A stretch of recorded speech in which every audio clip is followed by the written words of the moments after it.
Jared Polin, FroKnowsPhoto.com, and this is your He's got two hands photo news fix.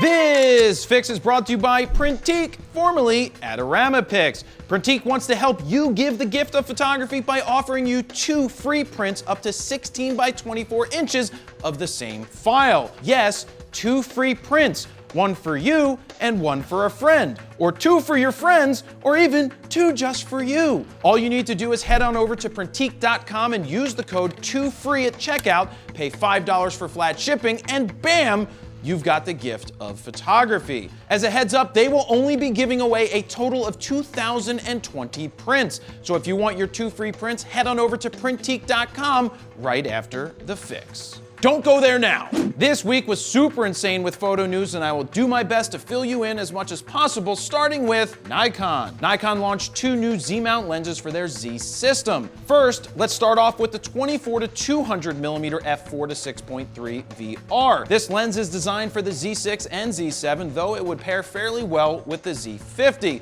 I say fairly well because on the Z50's crop sensor, it becomes the equivalent of a 36 to 300mm lens, thus losing out on the wider end. I personally can't see too many pros grabbing this lens due to its slow aperture, but the hobbyists will love having one lens to rule them all.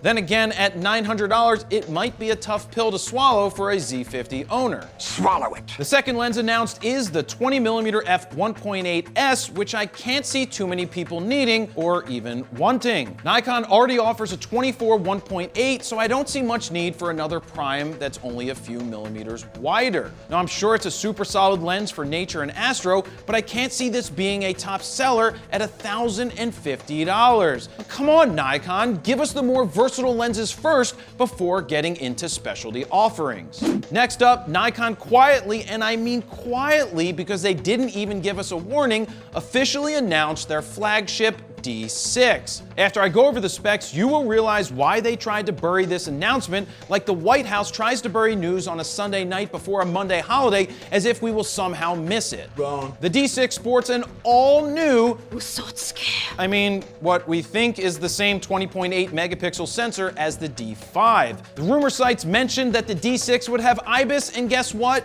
It does not have IBIS. It can now shoot at 14 frames per second with the mechanical shutter, opposed to 12 frames in the D5, but also allows you to shoot completely silent at, get this, 10.5 frames per second, which is 10 frames a second slower than the A9 II and the 1DX Mark III. That makes no sense to me, but then again, neither does the D6 so far. Continuing on with the specs, Nikon is pushing hard on the new AF system, which now has 105 all cross-type focus points, which are more densely packed. Now, I don't give a shit about densely packed focusing points all clumped together in the middle of the frame, because I've been spoiled by the Z6 and Z7's capabilities to stretch focusing points to 90% of the frame. ISO range is unchanged from the D5, but the D6 has added 2 CF Express card slots. Slots everywhere. The only video features Nikon reported was that it does shoot 4K at 30 frames per second. Look, this isn't a D6 as much as it's a D5S. Oh, sick burn. And Nikon should be embarrassed by trying to pass it off as a new flagship camera. If you own a D5, there's no way in hell I would dump it for a D6. disappointed! In other camera news, Olympus released a new camera. Who cares? Next up, Canon announced that they will be releasing 7 new RF lenses and that 2 RF lens extenders are currently being developed. They also shared a super detailed roadmap. Hey Dan, can we get that roadmap on the screen? No, the other one, the super detailed one. This is the detailed one! Oh, okay. Now that's not much of a roadmap now, is it? Being that it doesn't show you the 7 lenses or anything past 2020, I guess Canon's got nothing for 2021. The one interesting lens on the roadmap is the 100 to 500 f4.5 to 7.1 LIS zoom lens. Now I'd be curious to see how this stacks up size-wise against Sony's 200 to 600, because personally, I'd rather have more reach than less when it comes to a mega zoom. Not to mention, I ripped on Sony Sony for their lens being a 6.3 at 600, and here's a Canon at 7.1 at 500 millimeters. Now there's no word on size or price, but if I had to guess, it will clock in at around $2,000. Now, right before I get to the last story, if you missed the plug, you might want to go back to the beginning to see how you can get 2 free 16x24 prints from Printique. And finally, Canon has shook up the world with the development announcement of the EOS R5. After a year of me telling the world that Canon is the sleeper in this race right now, I'm excited to say after this announcement, they are the sleeper no more.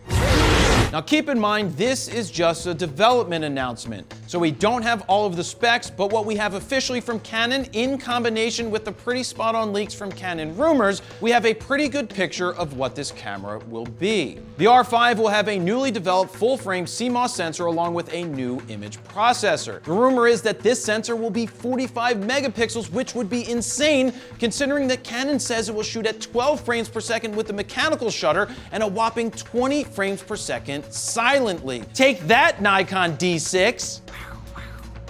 Jared, you just hate on Nikon. You're a Nikon hater now. The R5 will be the first Canon camera ever to offer in-body image stabilization. Now this will be huge when you attach RF lenses with IS already built in. The biggest news of all is that this camera will be capable of shooting 8K video. Now there's no word just yet on what the limitations might be when shooting 8K, but my bigger question is, will it finally offer 4K full frame recording and possibly with no time limit? The R5 body looks to be very similar to the EOS R, but with a few button changes and the addition of 2, count them, 2 memory card slots. There's no word on what the card slots are, but if I had to guess, there will be 1 SD slot and 1 CF Express slot. And to wrap it up, Canon says the camera will be on display at WPPI, but there is no word on pricing or a release date just yet. The rumor sites point to a July release, and my guess on pricing would be similar to past 5Ds, $3,499. Now Canon just threw down the gauntlet. Domino. How will Nikon and Sony respond? Only time will tell.